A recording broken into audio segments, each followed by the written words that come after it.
First of all, the people that I work with is genuinely my friends, like really my friends. I don't think none of them niggas is Joe Budden's friends, in my opinion. When I seen it, it seemed territorial. It seemed like Queen Flip is being territorial because he was there before Lamar and probably don't like Lamar being there.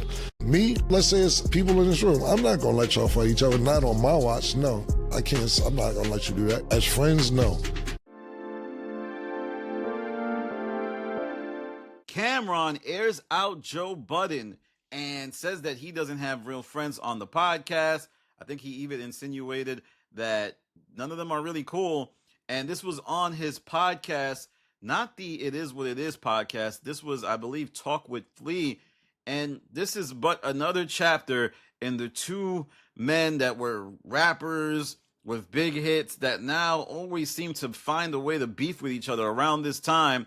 And it all started because of the Mark Lamont Hill Queens Flip argument. Because when you say that, I take that as disrespectful. There's a lot of you say that we take disrespectful, but for the sake of you said I take disrespectful. They were breaking it down on Cameron's show, and Cameron just pointed out how, it seems like there's a weird dynamic on the Joe Budden podcast where nobody is really as close as they appear. Now, this is something that I have broached a lot in my videos. Like, I do think they are friends to some extent, but the general sentiment to me is that they're more co-worker friends than actual friends.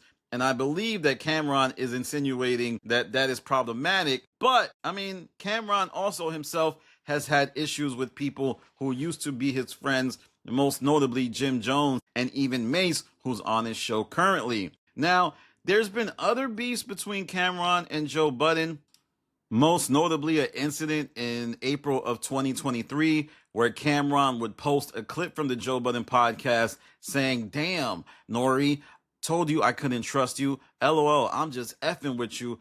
But what other rapper from the 90s got the sports show cooking? You know you my dude for life, but your man Ho Buddens threw you under the bus the very next episode. Said he didn't know who you was talking about. I don't give a F how his numbers is. NO, stay away from that crackhead." Now, this was because Nori and Joe were talking about rappers who have podcasts and they were poking fun at them. Now, you know what's crazy? I'm looking at these rappers trying shows now because, rappers from our era, and they are so failing. Isn't it great? It's great to see people fail. It's great to see people fail. They do sports shows. But Joe Budden would respond by saying, "Now that dude know he too sensitive to do this with me. Chill before I feel like playing back and you start making calls again. Focus on your suits and pink set. That crackhead lapped you long ago."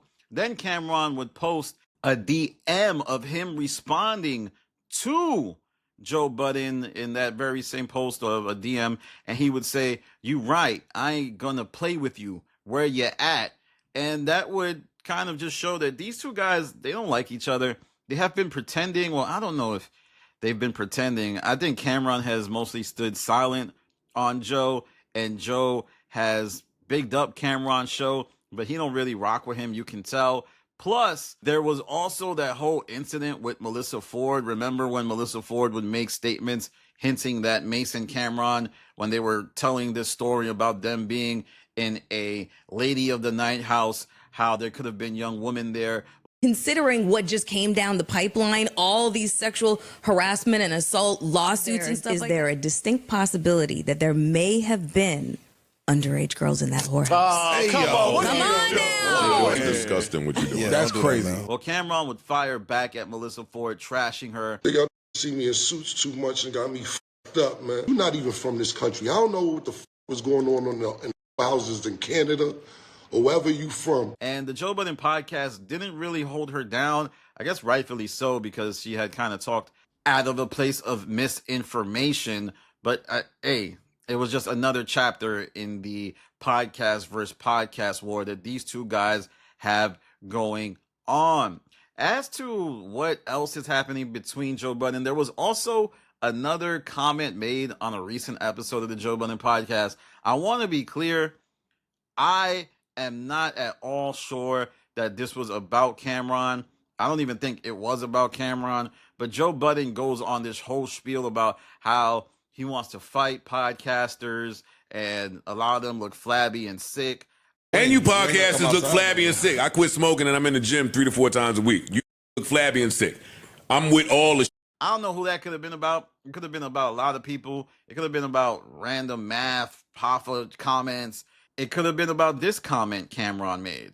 But the truth is, when you kind of do these vague shots, it leaves it up to interpretation about who the shots are for. And I truly believe that, I think it was for the field. I don't think it was about Cameron. But I, in my heart of hearts, think that Joe Budden doesn't like Cameron one bit, and Cameron doesn't like Joe Budden one bit. I really think that in this rap game, a lot of people are pretending to rock with Joe.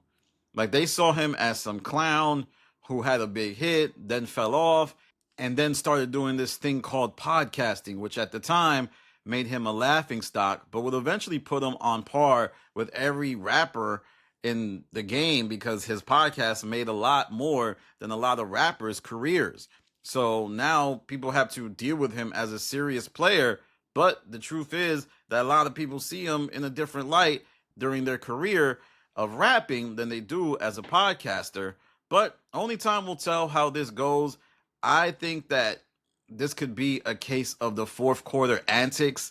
I could see Cameron trying to, make things spicy or make things entertaining. And it is always entertaining when the biggest people clash, and Cameron and Joe Budden are the biggest people in this field that have their own independent podcasts. Like, you look at Cameron, he has It Is What It Is, but then he has the Talk to Flea or Talking with Flea pod, and that does really great numbers. And I think it's on Revolt. So he's just signing deals left and right, putting certain things together. And then you have Joe Budden's business model, who is also very successful. So both of these guys are really doing their thing. I mean, Joe's saying that he's making $1 million on Patreon. The New York Times verified it. And it's cool to see these people kind of matriculate past the rap stuff. But we all know how petty Cameron can get. And we also know that Joe Budden, he's a little petty, but he's so up that he tries to avoid the mess. And he knows that mess doesn't necessarily lead to a lot of positive outcomes in terms of the business. So I think that's why he avoids it. But I can see him going into this back and forth. But let me know what you think. Do you think Cameron has a point? Is the Joe Budden podcast filled with people who aren't friends? I believe, like I said earlier in the video, that they're all co-workers. They're not necessarily the best of friends. And I think that's fine. But it's just sometimes they play into that friendship for the sake of entertainment, calling each other's brothers, calling each other's sister. Like, they used to call Melissa Ford their sister, and I ain't get nothing family about that. Like, they wouldn't hold her down. They would shoot at her, and I never thought Melissa Ford thought that they were her brothers as well. She looked at them like they were disgusting. So it just seems performative. It seems like they don't really get along like that. But we'll see what happens next. Make sure you follow me on Instagram, The Stop TV. Make sure you follow me on Twitter, The Stop TV. Make sure you tap in with my Patreon. I just dropped a podcast there. It was really interesting and engaging. Shout out to my co-host. Make sure that you also like, comment, subscribe, because I got a YouTube live coming real soon. I'm still figuring out the date, but just know that it's going to be popping and we're going to have a real good time. This is Danny from The Stop. Peace.